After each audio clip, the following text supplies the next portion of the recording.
मिट्टी है इस देश की जिसमें मेरा परिवार का खून मिला हुआ है, जिसके लिए हम आज लड़ रहे हैं। ये वो किला है, ये वो किला है जो भाजपा गिरा नहीं पाई पिछले चुनाव में। सही है, कह रहे थे कि आप ही लड़ लीजिए ना, तो मैंने कहा देखिए आपने बहुत चुनाव लड़ाए हैं, इस बार मैं आपको चुनाव लड़ाऊंगी और आप चुनाव जीतेंगे। और सरकार की बातें हैं कि हिंदुस्तान में चुनाव हो रहा है, पाकिस्तान की बात कर रहे हैं।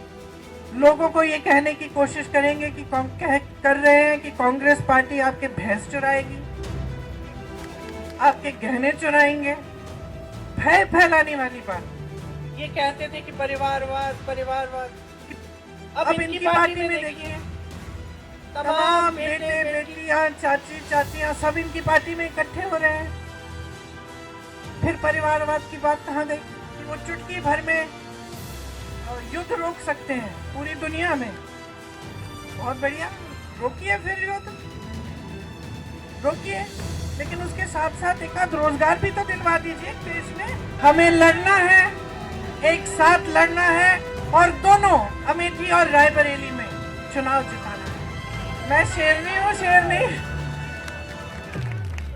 जब मैं पहली बार यहाँ 99 में आई थी अमेठी में माताजी का चुनाव लड़ने, उस समय मेरी माताजी शायद एक दिन के लिए अमेठी आई, 5 मीटिंग की, हर विधानसभा में 1 मीटिंग, और बाकी समय किशोरी जी और मैंने उनके चुनाव का संचालन किया और पूरा प्रचार किया।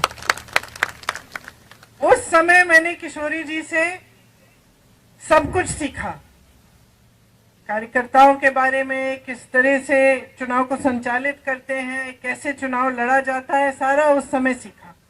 तो अब जब हमारी बात हो रही थी तो सही है, कह रहे थे कि आप ही लड़ लीजिए ना, तो मैंने कहा देखिए आपने बहुत चुनाव लड़ाए हैं, इस बार मैं आपको चुनाव लड़ाऊंगी और आप चुनाव जीतेंगे। तो मैं यहाँ आई हूँ अपने बड़े भाई का चुनाव लड़वाने के लिए और अपने साथी किशोरी जी का चुनाव भी लड़वाने के लिए। अब आप कभी आपको लगा कि आप नाराज हुए शायद, तब भी आपने सही रास्ता दिखाया। इंदिरा जी जब हारी रायबरेली से तो नाराज नहीं हुई आपसे, उस हार से वो सीखी, उस हार से उनके मन में ये भावना आई कि हाँ जनता मुझसे नाराज है, मैंने कुछ गलत हो सकता है किया है, और फिर उस पे मंथन करके उन्होंने एक दूसरा रास्ता, अलग रास्ता पकड़ा और अगली बार चुनाव जीती। तो ये आपकी जो भूमिका रही है, रायबरेली की जनता की भूमिका, वो यही भूमिका रही है कि आपने इस देश के लोकतंत्र का प्रतीक यहाँ पे रायबरेली में पूरे देश को दिखाया है। तो सरकार की नीति यह है कि लोग 5 किलो का राशन ले लो और हम आपको बड़े बड़े इवेंट दिखाएंगे, हम आपको बताएंगे कि सब अर्थव्यवस्था कितनी मजबूत हो रही है, ये आपको बताएंगे। आपके जीवन में ये सच्चाई नहीं दिख रही है। लेकिन देखिए आज देश में परिस्थितियां ठीक नहीं है। आज जनता की मांग है महंगाई कम करो, रोजगार दिलवाओ, हमारा भविष्य मजबूत करो, और सरकार की बातें हैं कि हिंदुस्तान में चुनाव हो रहा है, पाकिस्तान की बात कर रहे हैं। लोगों को ये कहने की कोशिश करेंगे कि कर रहे हैं कि कांग्रेस पार्टी आपके भैंस चुराएगी, आपके गहने चुराएंगे। भय फैलाने वाली बात, जिसको आप अच्छी तरह समझते हैं, क्योंकि आपने बार बार अपने क्षेत्र में ये देखा है कि किस तरह से गांव-गांव में जाके झूठ फैलाए जाते हैं, भय फैलाया जाता है, और ये कोशिश होती है कि जज्बातों के आधार पर, भय के आधार पर जनता वोट दे दे। और यही जो सिलसिला है, इसने हमारे लोकतंत्र को कमजोर किया है। परिवारवाद की बात करते हैं, जितने भी लोग ये कहते थे कि परिवारवाद परिवारवाद, अब इनकी पार्टी में देखिए तमाम बेटे बेटियां चाची चाचियां सब इनकी पार्टी में इकट्ठे हो रहे हैं। फिर परिवारवाद की बात कहाँ गई? भ्रष्टाचार की बात करते हैं, सबसे बड़ा भ्रष्टाचार का तो स्कीम इन्होंने निकाला है, इलेक्टोरल बॉन्ड का स्कीम। इन्होंने तो इसको एक स्कीम बना दी, स्कीम बना दी कि जो भी चंदा देगा भाजपा को उसका नाम गुप्त रहेगा। जब नाम बाहर आए तो इनकी बदौलत बाहर नहीं आए।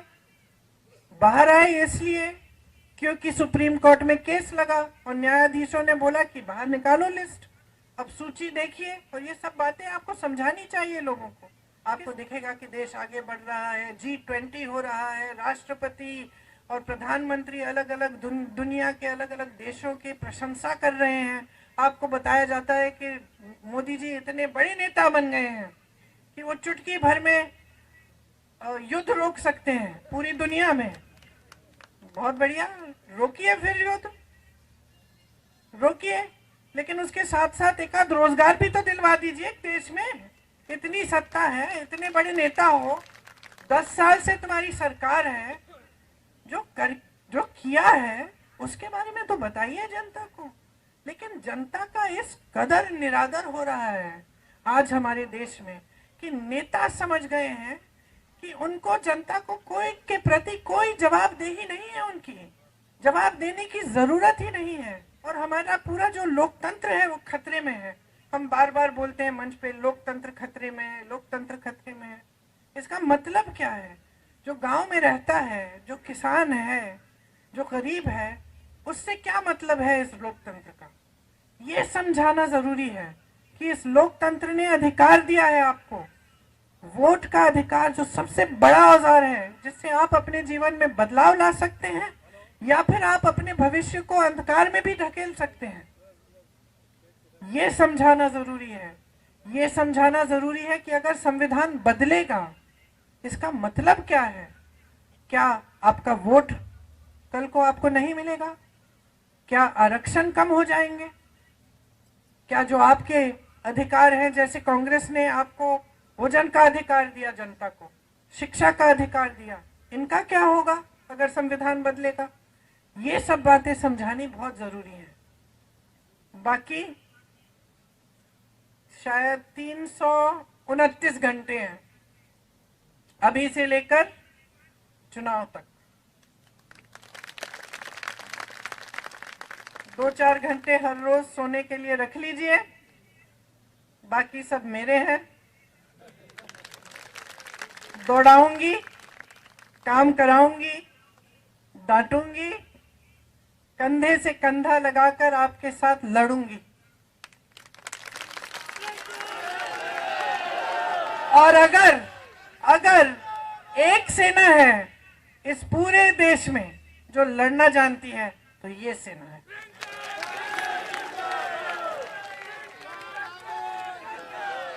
अगर किसी के दिल में भय है तो अभी पीछे हट जाए, इसके बाद में मैं पीछे नहीं हटने दूंगी। हमें लड़ना है, एक साथ लड़ना है और दोनों अमेठी और रायबरेली में चुनाव जिताना है। ये राहुल भैया का चुनाव है, ये राहुल भैया का चुनाव है। हम सब के लिए एक निजी बात है, हमारे सम्मान की बात है, लेकिन इससे बहुत बड़ा चुनाव भी है। आज जो रायबरेली और अमेठी से संदेश जाएगा वो इस देश के लोकतंत्र को बचाने का संदेश जाएगा। ये वो किला है जो भाजपा गिरा नहीं पाई पिछले चुनाव में। ये वो किला है जिसकी रक्षा आपने की। मैं तो नहीं छोड़ने वाली साहब।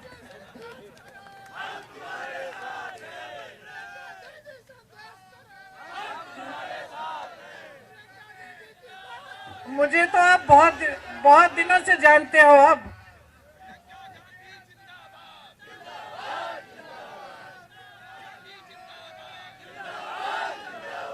ये वो मिट्टी है इस देश की जिसमें मेरा परिवार का खून मिला हुआ है, जिसके लिए हम आज लड़ रहे हैं,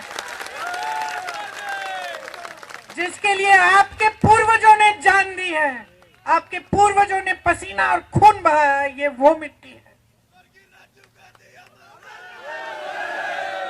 ये इस देश की सबसे पवित्र मिट्टी है हमारे लिए। इसके लिए हम लड़ रहे हैं। हम इस देश के जन जन के स्वाभिमान के लिए लड़ रहे हैं। हम इस देश के जन जन के अधिकारों के लिए लड़ रहे हैं। हम लड़ रहे हैं उस सब चीजों के लिए जिसके लिए हमारे पूर्वज लड़े थे। आज ये देश की परिस्थिति है, ये आपको गहराई से समझना पड़ेगा। और ये जो लड़ाई जो है, आपको एकदम सीना तान के मजबूती से लड़नी पड़ेगी। तो अब मैं यहां से हिलने नहीं वाली हूं।